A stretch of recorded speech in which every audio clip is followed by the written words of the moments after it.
The stars of women's beach soccer are taking their sport to new levels.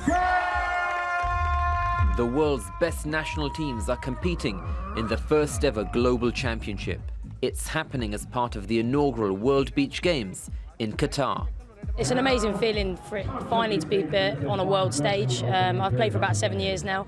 It's been growing in Europe for a long time, and I've played across the world in loads of different competitions, club competitions, but for it finally to be internationally recognised, it's a great step for the women's game. Women's beach soccer is still in its early stages of development. The aim is to emulate the men's game, which attracts large crowds and has its own World Cup. That's what I'm talking about. The important thing for the growth of women's beach soccer is support from the fans. Now, this is a preliminary round match, and there's still many empty spaces. The organisers will be hoping that as we get closer to those big matches, like the semi-finals and final, more of these empty seats will be filled up. 20 seconds! On top of attracting more fans to stadiums, Beach Soccer Worldwide, which manages the sport alongside FIFA, is working hard to grow TV audiences. But getting the world to watch an emerging sport isn't easy. Nowadays, I think the #1 challenge is always financial. We need resources to make things happen. Beach soccer is still a growing market, a growing sport.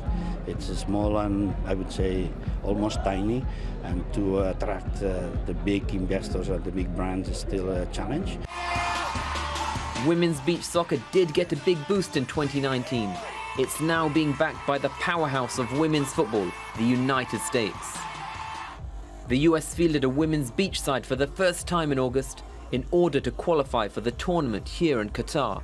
That's US sports in general. We hold ourselves to a huge standard, and we want to play the best, we want to compete with the best, and we want to eventually be the best.